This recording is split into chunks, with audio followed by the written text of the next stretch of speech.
ఆది కాండము 2వ అధ్యాయము 21వ వచనం నుండి 24వ వచనం వరకు. అప్పుడు దేవుడైన యెహోవా ఆదామునకు గాఢ నిద్ర కలుగజేసి, అతడు నిద్రించినప్పుడు అతని ప్రక్కటెముకల్లో ఒక దానిని తీసి ఆ చోటును మాంసముతో పూడ్చివేశాను. తరువాత దేవుడైన యెహోవా తాను ఆదాము నుండి తీసిన ప్రక్కటెముకను స్త్రీనిగా నిర్మించి ఆమెను ఆదాము వద్దకు తీసుకుని వచ్చాను. అప్పుడు ఆదాము ఇట్లనెను, నా ఎముకల్లో ఒక ఎముక, నా మాంసములో మాంసము, ఇది నరునిలో నుండి తీయబడిన గనుక నారి అనబడను. కాబట్టి పురుషుడు తన తండ్రిని తన తల్లిని విడిచి తన భార్యను హత్తుకొను, వారు ఏక శరీరమయుందురు. అది కొంతకాలముగా మనము కుటుంబాన్ని గురించి మనం చూస్తున్నాం, క్రైస్తవ కుటుంబం గురించి. అందులో గత 2 వారములుగా వివాహమును గురించి, మొట్టమొదటి వివాహమును దేవుడు జరిగించినప్పుడు ఆ వివాహము గురించి దేవుడు ఏమని ప్రకటించాడు, ఆయన ఉద్దేశం ఏంటంటే మనం తెలుసుకునే ప్రయత్నం చేస్తున్నాం. ఈ రోజున కూడా దాని గురించి కొన్ని విషయాలు మాట్లాడతాం. జ్ఞానము చేత ఇల్లు కట్టబడను, వివేచన చేత అది స్థిరపరచబడుతుందని వాక్యం సెలవిస్తుంది. ఇల్లు కట్టబడాలంటే దానికి జ్ఞానం అవసరం, అది స్థిరపరచబడడానికి వివేచన అవసరం. జ్ఞానం అనగా దేవుని యొక్క వాక్యము. దేవుని యొక్క వాక్యమే మనకి మన జీవితంలో అవసరమైనటువంటి ప్రతి కార్యమును జరిగించుకోవడానికి, సరి చేసుకోవడానికి జ్ఞానమునిస్తుంది. సొలొమోను దేవుణ్ణి జ్ఞానం అడిగినప్పుడు ఆ రాజ్యమును పరిపాలించుకోవడానికి అవసరమైనటువంటి జ్ఞానాన్ని దేవుడు సొలొమోనుకి ఇచ్చాడు. అలాగనే మన పరిధిలో కూడా ఏదైతే ఉంటుందో మనకు సంబంధించింది, దానిని మనము నెరవేర్చుకోవడానికి కూడా దేవుని దగ్గర మనకి జ్ఞానం అవసరం. ఎందుకంటే ఈ కార్యమును దాన్ని స్థాపించింది దేవుడు. వివాహం అనేటువంటి ఒక వ్యవస్థని దాన్ని క్రియేట్ చేసి దాన్ని అమలుపరిచేటువంటిది, దాన్ని కట్టేటువంటి పని దేవుడు జరిగేస్తున్నాడు కనుక మనము దేవుని దగ్గరికి వెళ్ళి దేవుని యొక్క జ్ఞానాన్ని మనం సంపాదించుకోవాలి. అది కుటుంబాన్ని నడిపించుకోవడానికి కావచ్చు, బిడ్డలను నడిపించుకోవడానికి కావచ్చు, ఇదంతటి కూడా మనకి జ్ఞానం అవసరం. జ్ఞానం లేకపోతే మనం కార్యాలను జరిగించలేం. జ్ఞానం అనగా దేవుని జ్ఞానం అవసరం. ఎందుకంటే ఇది దేవుని దగ్గర నుండి వచ్చింది కాబట్టి దైవ సంబంధమైన జ్ఞానమే మనకి ఆధారం. దీనికి ఇది నడిపించుకోవడానికి ఇది లోక సంబంధ జ్ఞానం దీనికి పనికిరాదు. ఎందుకంటే దాన్ని స్థాపించినటువంటి దేవుడు, దానిని పరిచయం చేసినటువంటి దేవుడు, అది ఏం చేస్తే బాగుపడుతుందో కూడా దేవుడే చెప్తున్నాడు, ఎలా ప్రవర్తించాలో కూడా దేవుడే చెప్తున్నాడు. అందుకనే దేవుని యొక్క వాక్యం అనేటువంటిది మనము చాలా బలంగా నమ్మాల్సింది. ఎందుకంటే దేవుని యొక్క వాక్యంలో కొన్ని ప్రిన్సిపల్స్ ఉంటున్నాయి, అంటే కొన్ని ప్రమాణాలు ఉంటున్నాయి. ప్రమాణం అంటే అర్థం ఏంటంటే అది మారినటువంటిది. ప్రమాణం ఇప్పుడు చూడండి, భూమి ఆకర్షణ శక్తి అంటాం మనం, దాన్ని లా అంటాం మనం. అంటే ప్రమాణం అది, అంటే అది ఎప్పటికీ మారదు. అది ఎప్పటికీ మారదు, అది అలాగునే ఉంటుంది. దానికి అనుకూలంగా మనమే మారాల్సి ఉంటుంది. ఏదైతే మారదో దాన్ని ప్రమాణం అంటాం మనం. అలాగనే ఈ దేవుడు ఏదైతే కుటుంబాన్ని గురించి వాక్యంలో కొన్ని విషయాలు చెప్పాడో, ఇంక కుటుంబం గురించి కాదు, ఇంకే చాలా విషయాలు దేవుడైతే మాట్లాడాడో అవన్నీ కూడా ప్రమాణాలు. వాటిని ఫాలో అయినప్పుడు దేవుడు చెప్పింది ఖచ్చితంగా చేస్తే, దేవుడు ఏదైతే ఎలాగైతే ఉంటుంది ఆ స్థితి అని చెప్పాడు, ఖచ్చితంగా అది ఉండే తీరుతుంది. ఎందుకంటే అది ప్రమాణం కాబట్టి. ఎప్పుడైతే దాన్ని ఒక మానవుడు మీరుతాడో అప్పుడే ప్రాబ్లం అంటే ఖచ్చితంగా వస్తుంది. అందుకే అది మారదు, మనమే దాన్ని తెలుసుకోవాలి, దానికి అనుకూలంగా మనమే మారాల్సి ఉంటుంది. అది మనం గ్రహించాలి. బైబిల్లో కూడా వివాహంలోకి వచ్చేసరికి, కుటుంబం అనే విషయానికి వచ్చేసరికి కూడా ఇది ప్రమాణాలు. ఇక్కడ దేవుడు చెప్పాడని ప్రమాణం. అందుకనే గమనించండి, ఏదెన్ తోటలో దేవుడు మొట్టమొదటిగా వివాహం జరిగించినప్పుడు అక్కడ దేవుడు మాట్లాడుతున్నప్పుడు ఆదాము అవ్వకు వివాహం చేసిన తర్వాత దేవుడు అక్కడ మాట్లాడుతూ వివాహం జరిగిన తర్వాత అప్పుడు వాళ్ళు ఎలాగుంటారో దేవుడు చెప్తున్నాడు. ఎలాగైతే ఆదామును సృష్టించినప్పుడు దేవుడు అన్నాడు, వారిని ఆశీర్వదించాడు, మీరు ఫలించి అభివృద్ధి చెందండి, విస్తరించండి, లోపరుచుకోండి అన్నాడు. అంటే మానవుని గురించి దేవుని యొక్క ఉద్దేశం ఏంటో తను మాట ద్వారా తెలియపరిచాడు. ఇప్పుడు ఇక్కడ కూడా ఒక వివాహంలో భార్యాభర్తల పట్ల దేవుని యొక్క ఉద్దేశం ఏంటో కూడా ఇక్కడ దేవుడు చెప్తున్నాడు. ఆ దేవుడు ఇక్కడ అంటున్నాడు, పురుషుడు తన తండ్రిని తన తల్లిని విడిచి తన భార్యను హత్తుకొను, వారు ఏక శరీరమెందురు. తన తల్లిని తండ్రిని విడిచి వారు ఒకటై ఉంటారంట, ఏకమై ఉంటారంట, వారు ఏక శరీరమై ఉంటారు. ఇది దేవుని యొక్క నియమం. ఇది ఇప్పుడు చూడండి, వివాహం అన్న దాంట్లో దాన్ని ఫాలో అవ్వాల్సి ఉంటుంది. ఇప్పుడు అందుకని నన్ను చూడు ప్రమాణం ఎందుకని అంటే, ఇది ఏదైనా తోటలో ఆదాము అవ్వలకి దేవుడు వివాహం జరిగించినప్పుడు కూడా అక్కడ దేవుడు కాబట్టి పురుషుడు తన తల్లిని తన తండ్రిని విడిచి అన్నాడు. అక్కడ ఆదాము ఎవరు తల్లిదండ్రులు లేరు, అయినా సరే దేవుడు అక్కడ ఆదాము తండ్రి గురించి మాట్లాడుతున్నాడు. అంటే అక్కడ ఆదాము తండ్రి ఉన్నాడని కాదు, అక్కడ దేవుడు అక్కడ ఏం చెప్తుంటే, ఇక్కడ ఏది వివాహం జరిగించానో వివాహాన్ని గురించి ఏ ఉద్దేశం అయితే నేను చెప్తున్నాను, అది జస్ట్ వీళ్ళ వివాహం కొరకు ఈ సందర్భంలో మాత్రమే నేను చెప్పినటువంటి వాక్యం కాదు అది. ఇది ప్రతి ఒక్క వివాహానికి ఇది ఒక ఎగ్జాంపుల్ అని చెప్తున్నాడు దేవుడు. అందుకనే అన్నాడు, కాబట్టి పురుషుడు తన తండ్రిని తన తల్లిని విడిచి భార్య హత్తుకొను అంటే అక్కడ. అందుకని అది ప్రమాణం ఎందుకని అంటే, దేవుడు అక్కడ ఆ ఆదం అవ్వలు మాత్రం దృష్టిలో పెట్టుకున్న విషయాన్ని చెప్పలేదు. ప్రపంచమంతటిని దృష్టిలో పెట్టుకొని నేను వివాహం అనేటువంటి ఒక వ్యవస్థని నేను పరిచయం చేస్తున్నాను, ఇది ఇలా పనిచేస్తుంది, మీరు ఇలా ఉండాలి, దీని గురించి నా ఉద్దేశం ఇది అన్న విషయాన్ని దేవుడు చెప్తున్నాడు అక్కడ. అందుకనే న్యూ టెస్ట్మెంట్ లో మనం చూసినప్పుడు లేదా సువార్తల్లో కూడా చూసినప్పుడు, ఆది కాండంలో వివాహం గురించి వచ్చినప్పుడు కొంతమంది ఫరిసేయులు కూడా వివాహం గురించి కొన్ని ప్రశ్నలు వాళ్ళు వేస్తున్నప్పుడు కూడా యేసుక్రీస్తు ఆది కాండంలోనికి వెళ్ళి బైబిల్లో ఆదిలో దేవుడు అని మాట్లాడతాడు యేసుక్రీస్తు. అలాగనే మనము పేతురు రాసిన పత్రికలో, తిమోతి పత్రికలో వాటిలో కూడా చూసినప్పుడు ఆదిలో అంటాడు దేవుడు అక్కడ బైబిల్ మనం చూస్తే. అంటే అర్థం ఏంటంటే, న్యూ టెస్ట్మెంట్ లో పత్రికలు రాసినటువంటి వారు కూడా దీన్నే బేస్ చేసుకొని కొన్ని విషయాలు వాళ్ళు వివరించే ప్రయత్నము చేస్తున్నారు. అంటే అర్థం ఏంటంటే, ఈ మొట్టమొదటి వివాహంలో నుండే చాలా విషయాలను భక్తులు తెలుసుకొని వాటిని బట్టి అర్థం చేసుకొని సంఘాలకి పత్రికల ద్వారా దీన్నే ఎక్స్ప్లెయిన్ చేసే ప్రయత్నము చేశారు. దేవుడు సింపుల్ మాట అన్నాడు, కాబట్టి పురుషుడు తన తండ్రిని తన తల్లిని విడిచి భార్య హత్తుకుంటాడు, వాడు ఏక శరీరం అంటారు. జస్ట్ ఒక్క మాటలో దేవుడు చెప్పాడు. కానీ దాని మీనింగ్ ప్రాక్టికల్ గా ఎలా ఉంటుందో అంటే, అనుదిన జీవితంలో భార్య భర్తలు దాన్ని ఎలాగ ఫాలో అవ్వాలి, ఎలా పాటించాలి, దాని మీనింగ్ ఏంటన్నది పత్రికల్లో భక్తులు ఎక్స్ప్లెయిన్ చేయడం మనం చూస్తాం. వాళ్ళు కూడా వివాహం గురించి కామెంట్లు రాశారని కాదు, వాళ్ళు కూడా దీన్నే బేస్ చేస్తున్నారు. యేసుక్రీస్తు కూడా వివాహం గురించి మాట్లాడినప్పుడు కూడా ఆయన కూడా ఆదిలో అని దీన్నే బేస్ చేసుకుని మాట్లాడడం మనం చూస్తాం. అందుకనే అన్నాను, ఇది ప్రమాణం అన్నాను. ఇది అందుకనే చూడండి, దీన్ని ఫాలో అయితే ఖచ్చితంగా కుటుంబము ఆశీర్వాదకరంగానే ఉంటుంది. ఎప్పుడైతే దీన్ని మనం కాదంటాం అప్పుడే ఖచ్చితంగా ప్రాబ్లమ్స్ కుటుంబాల్లో వస్తుంటాయి. అది భార్య భర్తల మధ్యన కావచ్చు, తల్లిదండ్రులకి బిడ్డల మధ్యన సరే కావచ్చు. ఎక్కడైనా సరే దేవుడు చెప్పింది ఫాలో అయితేనే మన దానివల్ల ఆశీర్వాదము ఉంటుంది. దాన్ని ఎప్పుడైతే మనం మీరుతామో, నువ్వు దేవుని యొక్క ప్రమాణాన్ని మీరుతున్నప్పుడు నువ్వు ఏ నియమం అయితే దేవుడు నియమించి దాని వ్యతిరేకంగా వెళ్తున్నావు, నియమం నాకు వ్యతిరేకంగా వెళ్ళి మనం ఆశీర్వదింపలేము. అది బైబిల్ బోధిస్తున్నటువంటి విషయం. అందుకని చూడండి, ఈరోజు నా వివాహం గురించి మరికొన్ని విషయాలు నేను బోధిస్తాను. మలాకి గ్రంథంలోనికి వెళ్దాం మనం. మలాకి గ్రంథము 2వ అధ్యాయము. చూడండి, ఇజ్రాయెల్ గురించి ఇక్కడ దేవుడు కొన్ని విషయాలు మాట్లాడుతున్నాడు. ఈ మలాకి గ్రంథంలో ఇజ్రాయెల్ ప్రజలు దేవునికి అవిధేయత చూపి, దేవుని యొక్క మాటని, దేవుని యొక్క వాక్యాన్ని కాదని, దేవుని యొక్క ఆజ్ఞలను విడిచి వాళ్ళ బ్రతుకులను, వాళ్ళ జీవితాలను ఇష్టానుసారంగా వాళ్ళు బ్రతుకుతున్నారు. ఆ సందర్భంలో దేవుడు ఈ మాటలను వాళ్ళకి రాసి ఉంచాడు. రాసి దేవుడు వారి పరిస్థితి గురించి మాట్లాడుతున్నాడు. దేవుని యొక్క వాక్యమును వాళ్ళు కాదంటాన్ని బట్టి వాళ్ళు చాలా ప్రాబ్లమ్స్ ఫేస్ చేస్తున్నారు. అందులో చాలా విషయాలు ఉన్నాయి. ఆ చాలా విషయాల్లో కొన్ని విషయాలు ఇక్కడ మనం చూస్తున్నాం, కుటుంబానికి సంబంధించిన విషయాలు ఇక్కడ మనం చూస్తున్నాం. చదువుకుందాం చూడండి, మలాకి గ్రంథము 2వ అధ్యాయము 12వ వచనం నుండి చదువుకుందాం. చాలా ఇక్కడ చూడండి 13వ వచనం మనం చూస్తే ఇక్కడ దేవుడు ఏమంటున్నాడంటే, ఇక్కడ చూడండి, దేవుడు ఇక్కడ వాళ్ళ అర్పణలు దేవుడు అంగీకరించట్లేదు. వాళ్ళు దేవునికి అర్పణలు తీసుకొస్తున్నారు, బలులు తీసుకొస్తున్నారు, కృతజ్ఞత అర్పణలు వాళ్ళు తీసుకొస్తున్నప్పుడు దేవుడు దాన్ని అంగీకరించట్లేదు.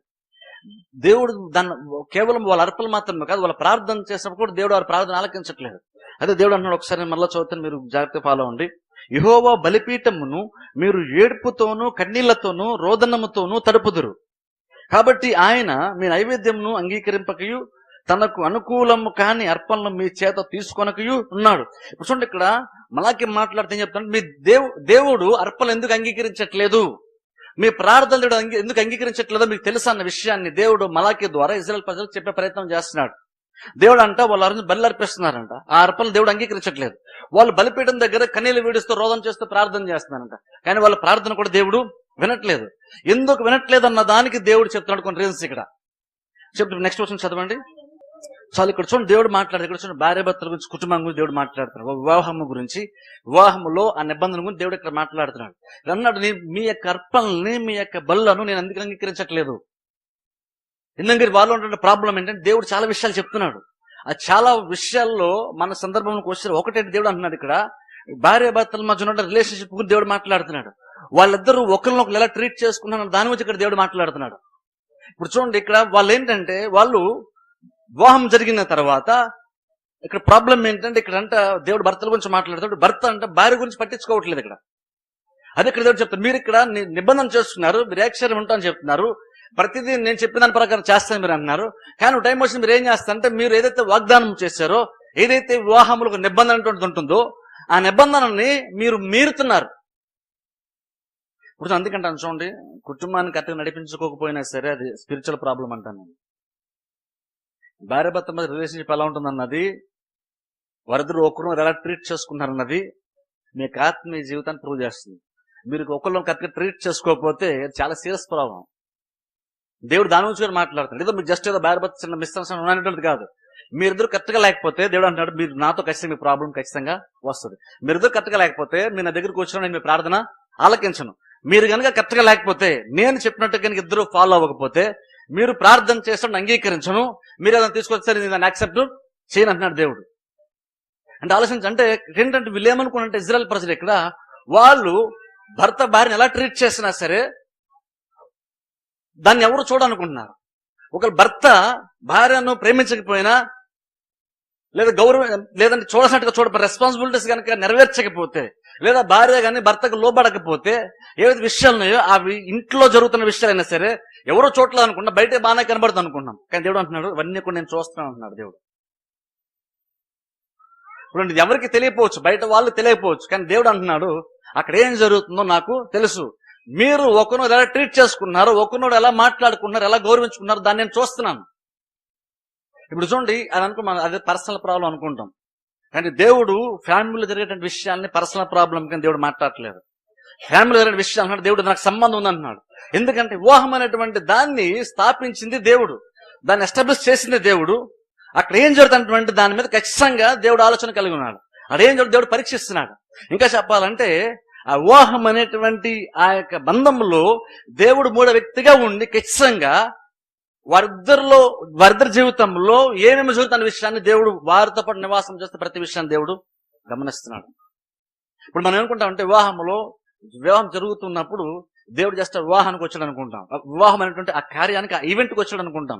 కానీ దేవుడు అక్కడికి రావట్లేదు, జస్ట్ వివాహానికి ఆ ఈవెంట్కి రావట్లేదు. దేవుడు జస్ట్ అందరూ వచ్చినట్టుగా దేవుడు వచ్చి వెళ్ళిపోవట్లేదు. అక్కడ ఆ రోజు నుంచి దేవుడు వారిద్దరి మధ్యన దేవుడు ఉన్న, అందుకనే దేవుని నామంలో అక్కడ కొన్ని వాగ్దానాలు చేసి వాళ్ళిద్దరిని జతపరుస్తారు సేవకులు. విషయం ఏంటంటే అక్కడ ఆత్మ సంబంధంగా ఏంటి వాక్యం బట్టి చూస్తే ఆ దినము నుండి వీరిద్దరితో పాటుగా మూడో వ్యక్తిగా దేవుడు కూడా అక్కడ వారితో పాటు నివాసము చేస్తున్నాడు. దేవుడు అంటూ భర్త భార్యను ఎలా ట్రీట్ చేస్తుంది, భార్య భర్తను ఎలా ట్రీట్ చేస్తున్న విషయాన్ని దేవుడు ఖచ్చితంగా పరిశీలన చేస్తున్నాడు. అందుకని వీళ్ళు అర్పణలు తెస్తున్నారు. ఈరోజు అర్పణలు తెచ్చామంటే వెంటనే అనుకుంటాం మంచి ఆత్మ సంబంధమైన వ్యక్తి అనుకుంటాం. కానీ చెప్తాను చూసిన అంతే, ఒకసారి అర్పణలు అంగీకరించడం అంటాను. అర్పణలు మీరు తెచ్చినంత మాత్రం మీ ఆత్మ జీవితం కరెక్ట్గా ఉందన్న గ్యారంటీ ఏమీ లేదు. బైబిల్లో చాలా సందర్భంలో దేవుడు అర్పణలు అంగీకరించలేదు. బైబిల్లో చాలా సందర్భంలో చాలా మంది సేవకులు అర్పణలు తీసుకొచ్చి అంగీకరించలేదు. జీవితం కరెక్ట్గా లేనప్పుడు మీరు అర్పణలు తీసుకొచ్చినా సరే అంగీకరించాల్సిన అవసరం లేదు. ఎందుకంటే మీరు తెచ్చినది వ్యర్థమే, దానివల్ల ఉపయోగమే లేదు. ఇక్కడ ఎగ్జాక్ట్ గా చెప్తున్నాడు, నేను ఎందుకు తీసుకోను కూడా రీజన్ ఇక్కడ దేవుడు చెప్తున్నాడు. అన్నాడు, మీరు ఒకనొక సరిగ్గా చూసుకోవట్లేదు. నేను ఎలాగైతే ఉండాలని నేను ప్రమాణపూర్వకంగా చెప్పాను ఆ విషయాలు మీరు చేయట్లేదు, వాటి గురించి పట్టించుకోవట్లేదు. మీరు నా పేరున మీరు వాగ్దానం చేశారు, కానీ మీరు ఒకరిని ట్రీట్ చేసిన విధానం మాత్రము సరిగ్గా లేదు. మీరు వాగ్దానం చేసినప్పుడు వాగ్దానం నేను ఉన్న విషయాన్ని మీరు మర్చిపోతారు. మీరు నా పేరుతో ప్రతిదీ చేశారు, ఇది నేను ఎస్టాబ్లిష్ చేశాను, మీకు నా మీద గౌరవం ఉంటే నేను మీ జీవితాలకు పరిచయం చేసి వివాహం ఏంటో జరిగించిన దానికి మీరు వాల్యూ ఇస్తారు. నాకు వాల్యూ ఇస్తే నేను ఇచ్చిన దానికి మీరు వాల్యూ ఇస్తారు. నేను ఇచ్చిన దానికి వాల్యూ ఇస్తే మరొక వ్యక్తిలో అనగా భార్యలోనో లేదా భర్తలోనో ప్రాబ్లమ్స్ ఉన్నా సరే మీరు ఇచ్చిన మాటను బట్టి అందులో వివాహం గురించి నేను ఏదైతే ప్రకటించానో, నేనైతే చెప్పాను వివాహం అనేది ఇలా ఉంటుందని చెప్పానో దానికి ఖచ్చితంగా మీరు ఫాలో అయ్యే తీరుతారు. అందుకే ఇక్కడ చూడండి, వివాహం అనే దాంట్లో వ్యక్తులు కాదు చూడాల్సింది. అక్కడ దేవుడు కొన్ని విషయాల్ని ప్రమాణంగా ఇచ్చాడు. దేవుడు కొన్నిటి ఇది ఇలా పనిచేస్తుంది, దీని విధానం ఇది అన్నాడు దేవుడు. వీరు ఏక శరీరమే ఉంటారు అని దేవుడు చెప్పేశాడు. దేవుడు కొన్ని ఉద్దేశాలతో ఇద్దరు వ్యక్తులను దేవుడు జతపరుస్తున్నాడు. ఎప్పుడైతే ఆ ఉద్దేశాలని భార్య భర్తలు గ్రహించకుండా ఒకరినొకరు చులకనగా మాట్లాడుకుని ఇష్టానుసారంగా ట్రీట్ చేస్తూ గౌరవించకుండా వాల్యూ ఇవ్వకుండా దేవుడు ప్రేమించమన్నప్పుడు ప్రేమించకుండా దేవుడు లోబడమని చెప్పినప్పుడు లోబడుకుని ఉంటారు. ఖచ్చితంగా దేవుని దగ్గరకు వచ్చినప్పుడు అది చాలా చాలా సీరియస్ ప్రాబ్లం. అది దేవుడు దాన్ని చాలా సీరియస్ తీసుకుంటాడు. ఒకసారి మనం దాన్ని పెద్ద సీరియస్ తీసుకోం, ఆయన దేవుడితే సీరియస్ అనే విషయం. ఎందుకంటే అందులో ఉన్న సీరియస్నెస్ ఏంటో దేవుడికి తెలుసు. అందుకని ఇక్కడ దేవుడు అంటున్నాడు, నేను ఎందుకని మీ అర్పణలు అంగీకరించను, మీ ప్రార్థన మీరు కన్నీరు విడుస్తూ ప్రార్థన చేస్తే దాన్ని యాక్సెప్ట్ చేయండి. ఎందుకంటే మీరు తెచ్చిన అడుగుతున్నారు, మా అర్పణ ఎందుకు అంగీకరించు అని మీరు అడుగుతున్నారు అని చెప్తేప్పుడు దేవుడు దానికి ఆన్సర్ చేస్తూ అక్కడ ఏమన్నాడంటే, నేను ఒకసారి చదువుతాను చూడండి, 14 వచనం 2 లైన్. యవ్వన కాలమందు నీవు పెండ్లి చేసుకుని అన్యాయముగా విసర్జించిన నీ భార్య పక్షమున యెహోవా సాక్షి అయి. చూసారు, దేవుడు సాక్షి అవుతున్నాడు. అది నీకు తోటిదై నీవు చేసే నిబంధనకు పాత్రురాలు కదా, నీ పెండ్లి భార్య కదా, కొంచెముగానైనను దైవాత్మ నొందిన వారిలో ఎవరును ఇలాగున చేయలేదు. ఇక్కడ చూడండి, దేవుడికి ఆశ అంటే ఒక మినిమం గా బేసిక్ ఒక వ్యక్తి కనీసం ఆత్మీయస్థితి ఏంటి అంటే దేవుడు అన్నాడు, కనీసం వ్యక్తి బేసిక్ అనమాట. అంటే ఆత్మీయ కనీసం యావరేజ్ అంటున్నా సరే భార్య భర్తలు కరెక్ట్గా ఉండాలి. ఆ యావరేజ్ ఆత్మీయ స్థితిలో కూడా భార్య భర్తలు కరెక్ట్ ఉండాలని దేవుని యొక్క ఉద్దేశం. అందుకన్నాడు, ఏ కొంచెం దైవాత్మ నొందిన వాడైనా సరే ఇలా చేయడు. మీరు ఎలాగైతే ట్రీట్ చేస్తున్నారు, మీరు అర్పణలు చేస్తున్నారు, మీరు ప్రార్థనలు చేస్తున్నారు, ఏడుస్తూ చేస్తున్నారు, అది గొప్ప ఆత్మస్థితిని మీరు అనుకుంటున్నారు. కానీ దేవుడు అన్నాడు, కొంచెమైనా సరే భక్తి కలిగినటువంటి వాడు మీరు ట్రీట్ చేస్తున్నట్లుగా ట్రీట్ చేయడు. ఏ కొంచెం భక్తి ఉన్నా సరే మీరు అలా ప్రవర్తించరు. అదే దేవుడు చెప్తున్నాడు. ఇక్కడ కింద చదువుతాను, గమనించండి దయచేసి. చూడండి, ఇక్కడ దేవుడు మాట అంటున్నాడు, ఇక్కడ భర్త గురించి దేవుడు మాట సరే, నేను యాక్చువల్ ఇద్దరు గురించి చెప్తున్నాను, భార్య అయినా సరే భర్త అయినా సరే. అక్కడ దేవుడు మాట్లాడుతూ అంటున్నాడు, యవ్వనమున పెండ్లి చేసుకున్న మీ భార్యల విషయములో విశ్వాసఘాతకులుగా ఉండకుడి. ఇప్పుడు విశ్వాసాన్ని విడిచిపెట్టాడు అంటే చర్చ మానేసి, ప్రార్థన మానేసి, బైబిల్ చదవ మానేసి, అదే విశ్వాసఘాతకం కాదు. విశ్వాసఘాతకంలో ఉన్నటువంటి ఒక కోణం ఏంటంటే దేవుడు అన్నాడు, భార్య భర్తలు కరెక్ట్ గా నేను చెప్పినట్టుగా కనుక మీరు లేకపోతే, అర్థం ఏంటంటే మీరు కరెక్ట్ గా లేకపోతే ఆమెలో ఏదో ప్రాబ్లం ఉంది, నేను సరిగ్గా ఆమె చోట్ల నన్ను వండడానికి వీలు లేదు, లేదా ఈయన సరిగ్గా లేడు కాబట్టి నేను ఆయన గౌరవించడానికి వీలు లేదు. మీరు కనుక అలా కనుకుంటే మీలో విశ్వాసం సరిగ్గా మీకు లేదు. మీరు భార్యని కరెక్ట్ ట్రీట్ చేయకపోతే, భర్తను కరెక్ట్ ట్రీట్ చేయకపోతే మీరు విశ్వాసఘాతకులే. అంటే మీకు విశ్వాసమే లేదు, మీరు విశ్వాసం విడిచిపెట్టినట్టున్నారు. అంటే యాక్చువల్ చెప్పంటే మీరు క్రిస్టియన్సే కదా యాక్చువల్ గా. దేవుడు చెప్తున్న మాటను బట్టి చూస్తే, ఒక కనీస క్రైస్తవుడు అయితే, ఒక నామినల్ క్రిస్టియన్ అయినా సరే ఈ భార్య భర్తల విషయంలో చాలా జాగ్రత్తగా ఉంటాడు. అందుకని అక్కడ దేవుడు అంటూ ఆ మాట ఏమన్నాడంటే, విశ్వాసఘాతకులుగా ఉండకుడి, భార్యను పరిత్యజించుట నాకు అసహ్యమైన క్రియ అని ఇజ్రాయేలు దేవుడగు యెహోవా సెలవిచ్చుచున్నాడు. దేవుడు అన్నాడు ఇక్కడ భార్యను విడిచిపెట్టడం లేదంటే నిర్లక్ష్య పెట్టడం అనేటువంటిది. ఇక్కడ జస్ట్ విడిచిపెట్టడం జస్ట్ లీగల్ గా విడాకులు తీసుకోవడం కాదు. కొన్నిసార్లు ఏమవుతుందంటే ఒకే ఇంట్లో భార్య భర్త ఉంటారు కానీ సరే అండర్స్టాండింగ్సే ఉండు, జస్ట్ లీగల్ గా విడిపోలేదు అంతే. కానీ చాలా సందర్భంలో ఇద్దరు ఆలోచనలు వేరుగా ఉంటాయి. ఇద్దరు ఒకరిదాన్ని ఒక లేఖించరు, ఒకరి మాట ఒకరు సమ్మతించరు. దానికి లక్షల రీజన్లు చెప్పుకుంటాం. కానీ దేవుడు అన్నాడు ఇక్కడ, అలాగే ఒకవేళ నువ్వు ఫిజికల్ ని విడిచిపెట్టకపోవచ్చు, లీగల్ నువ్వు విడిచిపెట్టకపోవచ్చు, కానీ నువ్వు మెంటల్ గా స్పిరిచువల్ గా నువ్వు గనక నీ మైండ్ లో తీసేసుకుంటే అర్థం ఏంటంటే నువ్వు విశ్వాసఘాతురాలువే. దేవుడు అన్నాడు, అలాంటి స్థితిని నేను అసహించుకుంటాను అంటున్నాడు. ఒకసారి దాని గురించి ఆలోచించండి ఒకసారి. అలాంటి కండిషన్ నేను అసహించుకుంటాను అంటున్నాడు దేవుడు. అంటే అది ఎంత సీరియస్ అనే విషయం ఒకసారి ఆలోచించండి. దాన్ని దేవుడు అసహించుకున్నాడు అంటే అర్థం ఏంటంటే నీకు ఎక్కడి నుంచి ఆ ఆశీర్వాదం రావాలో అది బ్లాక్ అయిపోయిందని అర్థం. నీకు పొరపాటు కూడా నీకు ఆశీర్వాదం పరలోకం రానే రాదు. ఎందుకంటే దేవుడు ద్వేషించే దాన్ని నువ్వు చేస్తున్నావు. దేవుడు అసహించుకున్నటువంటి దాన్ని మన జీవితం మనం కలిగి ఉన్నప్పుడు ఖచ్చితంగా ఆ స్థితిలో నీకు ఆశీర్వాదం రానే రాదు. ఆశీర్వాదం రావాలంటే దేవుడు చెప్పినట్టుగా ప్రమాణం ఉన్నాను, అందుకే స్టార్టింగ్ నేను దాన్ని ఫాలో అయినప్పుడే మనకు ఆశీర్వాదం వస్తుంది. దాన్ని ఫాలో అవ్వకపోతే నీకు ఆశీర్వాదం రానే రాదు. ఎప్పుడు కుటుంబం ఆశీర్వాదకరంగా ఉంటుంది, ఎప్పుడు కుటుంబంలో సంతోషం నెమ్మది ఉంటుందంటే ఏ ఉద్దేశం దేవుడు కుటుంబాన్ని ఎస్టాబ్లిష్ చేశాడో జతపరిచాడో ఆ ఉద్దేశాలు ఇద్దరు గ్రహించి ఎవరికి వారు దేవునికి లోబడాలన్నటువంటి వ్యక్తిగత ఆలోచనలు బట్టి దేవునికి లోబడేటువంటి ప్రాసెస్ లో ఒకరిని అర్థం చేసుకుంటూ జీవించినప్పుడు దేవుని యొక్క ప్రమాణం ఫాలో అవుతున్నప్పుడు ఆటోమేటిక్ గా కుటుంబం ఆశీర్వాదం పడుతుంది. ఆటోమేటిక్ గా కుటుంబం బిడ్డలు ఆశీర్వాదం పడతారు, పైకి వస్తారు. ఎప్పుడైతే మనం ఈ ప్రమాణంనే మీరుతున్నామో ఆటోమేటిక్ గా దేవుని వైపు నీకు ఎటువంటి సపోర్టు లేదని అర్థం. ఇప్పుడు చూడండి, కుటుంబం అనేది ఎంత గొప్ప కార్యం అంటే దీనికి దేవుడి సపోర్ట్ లేకుండా మనం చేయలేము. ఏది కూడా దేవుడి సపోర్ట్ ఖచ్చితంగా అవసరం. దేవుడు సపోర్ట్ చేయడానికి ఇష్టపడుతున్నాడు దేవుడు. అందుకని నేను జ్ఞానం ఇస్తాను, జ్ఞానం తిల్లి కట్టుకోండి, వివేచనతో దాన్ని స్థిరపరచుకోండి. జ్ఞానం అన్నది నేను ఇస్తాను అంటున్నాడు దేవుడు. నీ కుటుంబం ఎలా కడుతున్నాడు, ఎలా సపోర్ట్ చేస్తాడంటే నీ జ్ఞానం ఇచ్చి వివేచన ఇచ్చి దేవుడు నీ కుటుంబాన్ని కట్టే ప్రయత్నము చేస్తున్నాడు. అది తెలుసుకుని ఇది దేవుడు సపోర్ట్ చేస్తున్నాడు కాబట్టి నాకు వాక్యస్థానం గ్రహించాం అనుకోండి, అప్పుడు దేవుడు చెప్పినట్టు చేస్తాం. అప్పుడు కుటుంబం ఆశీర్వాదకరంగా ఉంటుంది. ఇక్కడ దేవుడు అంటున్నాడు, మీరు మీ భార్యల్ని మీరు నిర్లక్ష్య పెడుతున్నారు, మీరు సరిగ్గా చూడట్లేదు మీరు, కాబట్టి నాకు అసహ్యమైనటువంటి కార్యాన్ని మీరు చేస్తున్నారని దేవుడు అంటూ, కాబట్టి మీ మనస్సులను కాచుకున్నాడు, విశ్వాసఘాతకులు కాకుండుడి. కాబట్టి మీరు ఏం చేయాలనేది దేవుడు ఇప్పుడు చెప్తున్నాడు. కాబట్టి మీరు విశ్వాసఘాతకులుగా ఉండకూడదంటే, ఇక్కడ చూడండి, ఎక్కడ కూడా వీళ్ళు దేవునికి అర్పణలు తేడలేదు కాబట్టి వీళ్ళు విశ్వాసఘాతకులు అంటలేదు, వీళ్ళు దేవుని గణపరచట్లేదు కాబట్టి విశ్వాసఘాతకులు అంటలేదు దేవుడు. ఇక్కడ దేవుడు వీళ్ళు విశ్వాసఘాతకులను మాట్లాడుతున్నప్పుడు ఆ వ్యక్తికి దేవునికి మధ్యన జరిగేటువంటి కార్యాలను బట్టి విశ్వాసఘాతకులు అంటలేదు, ఆ భార్య భర్తల మధ్యన జరిగేటువంటి కార్యాన్ని బట్టి దేవుడు విశ్వాసఘాతకులు అంటున్నాడు. అందుకేమనంటే వివాహం అనేటువంటి దాంట్లో, కుటుంబం అనేటువంటి దాంట్లో దేవుడు ఖచ్చితంగా ఉంటున్నాడు. అక్కడ జరిగేటువంటి ప్రతి కార్యాన్ని దేవుడు చూస్తున్నాడు. ఆ విషయం మనం గ్రహించాలి. అనుకున్నామంటే ప్రాబ్లం లేదు, నేను గౌరవించమని ఎవరు పట్టించుకోరు, ఎవరు అడగరు, ప్రాబ్లం లేదనుకుంటున్నాం. నేను సరిగ్గా చూడమని ప్రాబ్లం లేదనుకుంటున్నాం. ఒకరు ఎలా ట్రీట్ చేసుకుంటున్నారో అది 4 వేల మధ్య జరిగినా సరే అది ఎవరికి తెలియపోవచ్చు, కానీ దేవుడు ఖచ్చితంగా విషయము తెలుస్తుంది. దేవుడు ఆ విషయాన్ని సీరియస్గా తీసుకుంటున్నాడు. దేవుని యొక్క మాటను మనం కాదని ముందుకెళ్తున్నప్పుడు దేవుడు దాన్ని అసహించుకుంటున్నాడు. దేవుడు అసహించుకుంటున్నాడు అంటే దేవుని యొక్క ప్రమాణాన్ని మీరుతున్నాం. ప్రమాణం మీరుతున్నాం అంటే నువ్వు ఎంతైనా ట్రై చేయి, అది నువ్వు కట్టుకోలేవు. ఆ కుటుంబంలో నెమ్మది ఉండదు, ఆ కుటుంబంలో బిడ్డలు ఆశీర్వదింపడరు, ఆ కుటుంబం పైకి రానే రాదు. ఎందుకంటే దేవుని యొక్క ఉద్దేశాలు వ్యతిరేకంగా వెళ్తున్నాం. వివాహాన్ని స్థాపించినటువంటి వాడు, పరిచయం చేసిన వాడు చెప్తున్నాడు విషయాన్ని. ఏం జరుగుతుంది ఇక్కడ దేవుడు యాక్చువల్గా చెప్తాడు అంటే, మీ కుటుంబం కట్టబడాలంటే ఏం చేయాలని చెప్తున్నాను వినండి అంటున్నాడు. మీరు ఏదైతే జీవితం, మీ లైఫ్ స్టైల్ ఎలాగైతే ఉందో అది ఏ రకంగా కూడా మీ కుటుంబ జీవితానికి అనుకూలమైనటువంటిది కాదు. మీరు చేసేటువంటి విధానం, మీరు ఆలోచించేటువంటి విధానము అది కట్టబడేటువంటి స్థితిలోని మిమ్మల్ని నడిపించదు అని దేవుడు చెప్తున్నాడు ఇక్కడ.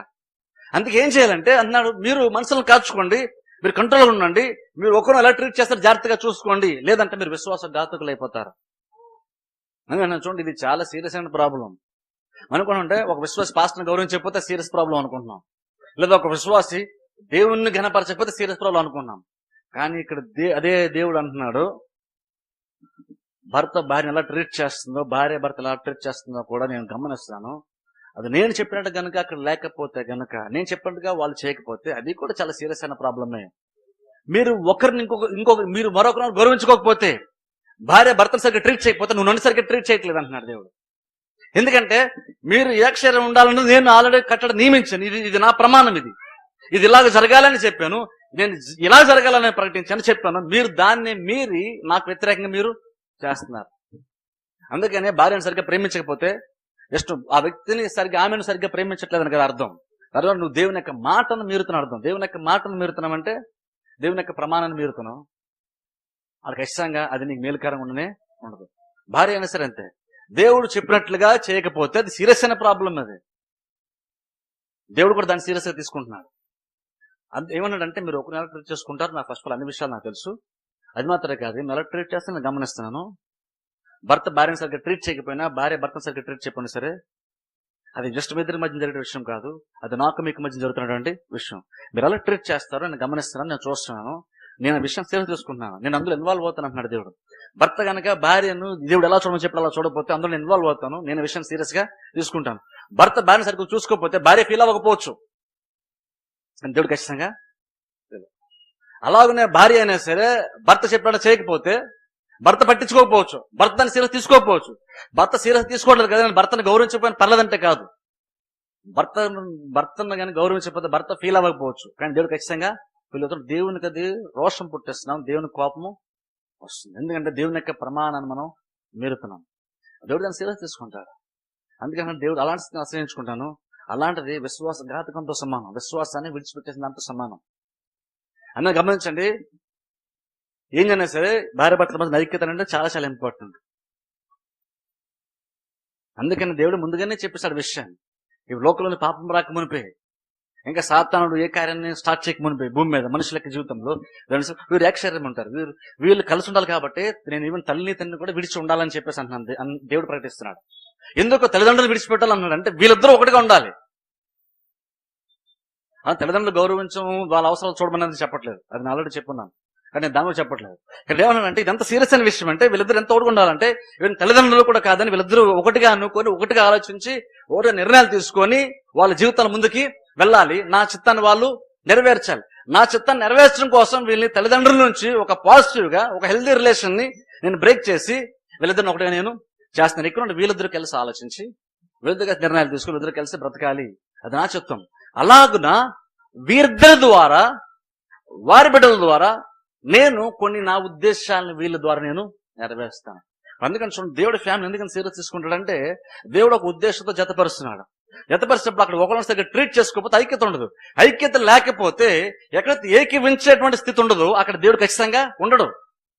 ఎక్కడైతే ఇద్దరు ముగ్గురు నా నామమును కూడి ఏకీవిస్తారో వారి మధ్య నేను ఉంటాను. ఎక్కడైనా సరే ఏకీవించేటువంటి చోట దేవుడు ఉంటాడు. ఒక చోట ఏకీవించేటువంటి స్థితి సంఘములైనా సరే, కుటుంబాలైనా సరే, ఎక్కడైనా సరే లేకపోతే దేవుడు అక్కడ ఉండడానికి దేవుడు ఇష్టపడ్డ. దేవుడికి ఎలాంటి స్థితి, అలాంటి వ్యక్తులు దేవుడికి అసహ్యము. కానీ ఎక్కడైతే భార్య భర్తలు ఏకీవిస్తారో అక్కడ ఖచ్చితంగా దేవుడు అక్కడ ఉంటాడు. అక్కడ దేవుడు ఉన్నప్పుడు అక్కడ మంచి కార్యాలు జరుగుతాయి, దేవుడు ఆశీర్వదిస్తాడు దాన్ని. అందుకని ఏం జరిగినా సరే ఏకీవించడం చాలా చాలా అవసరం అన్నా. ఏం జరిగినా సరే, ఎవరి మెంటాలిటీ ఎలాగున్నా సరే ఏకీవించడం అంటే ఫస్ట్ ప్రయారిటీగా భార్య భర్తలకు ఉండాలి. ఎందుకు ఉండాలి అంటే అది నీకు ఇష్టం అని కాదు, లేదా నీకు ఇష్టం లేదని కాదు. నీకు ఇష్టం లేదని విడిచిపెట్టడానికి, నీకు ఇష్టం లేదని చెప్పి ఏకీవించడానికి వీలు లేదు. లేదా ఆమెలో కొన్ని ప్రాబ్లమ్స్ ఉన్నాయనో, లేదా ఆయనలో కొన్ని ప్రాబ్లమ్స్ ఉన్నాయో అందుకే ఏకీవించండి, లేదా నేను ఏకీవించను అనడానికి వీలు లేదు. దేవుడు చెప్పాడు ఏకీవించమని, ఏకీవించే తీరా. భార్య భర్తలు కనుక ఒకటిగా ఆలోచించకపోతే, ఒకరిని అర్థం చేసుకోకపోతే, ఒకరినొకరు గౌరవించకపోతే అక్కడ దేవుడు ఉండడు. అంటే అర్థం ఏంటంటే భర్త భార్యని ప్రేమించకపోతే, దేవుడు చెప్పినట్టుగా ఏకీవించకపోతే అక్కడ దేవుడు ఉండడు. అక్కడ దేవుడు లేకపోతే నిజమైన ప్రాబ్లము అప్పుడు భార్య కాదు, భర్తకే నిజమైనటువంటి ప్రాబ్లం. అలాగనే భార్య కూడా దేవుడు ఏం చెప్పాడు, లోబడమని చెప్పాడు. అది లోబడకపోతే అది ఖచ్చితంగా దేవుడు ఉండడు. దేవుడు లేకపోతే భర్తకు కాదు ప్రాబ్లం. నువ్వు భార్య భర్త కోపడి చేతి భర్తకే ప్రాబ్లం కాదు, భార్య కూడా ఖచ్చితంగా ప్రాబ్లమే. అంతగా దేవుడు ఇద్దరిని ఒకటిగా చేశాడు. అర్థం ఏంటంటే నువ్వు ఒకరిని గౌరవించట్లేదంటే అర్థం ఏంటి, నువ్వు గౌరవించుకోవట్లేదు అంటే నీకు నీవే దేవుడి నుండి ఆశీర్వాదాలు రాకుండా మనమే ఆటంకపరుచుకుంటాం. అక్కడ నువ్వు భర్తను గౌరవించట్లేదంటే నువ్వు భర్తను గౌరవించట్లేదు కాదు, దేవుని యొక్క ఉద్దేశాన్ని నువ్వు గౌరవించట్లేదు. నీకు నీ భర్త కంటే నీ భార్య కంటే దేవుని యొక్క ఉద్దేశాలు దృష్టిలో పెట్టుకోవాలి. అరే మమ్మల్ని ఇద్దరిని దేవుడు ఒకటి చేసింది, దేవుని యొక్క ఉద్దేశాలు నెరవేర్చడానికి గ్రహిస్తే అప్పుడు దేవుని యొక్క ఉద్దేశాలు పాడవకూడదు. కాబట్టి ప్రాబ్లమ్స్ ఉన్నా సరే కలిసి ఉంటాం, ఏకీవిస్తాం. ఎందుకంటే దేవుడు ఏకీవించమన్నాడు కాబట్టి. లేదనుకో నువ్వు ఎంత ప్రార్థన చేసినా, నువ్వు ఎంతగా దేవుడికి ఇచ్చినా సరే దేవుడు దాన్ని అంగీకరించడం. దేవుడు ఎలాగైనా సరే ఇద్దరిని ఏకీవించే ప్రయత్నం, కలిపే ప్రయత్నం దేవుడు చేస్తున్నాడు. అందుకే అన్నాడు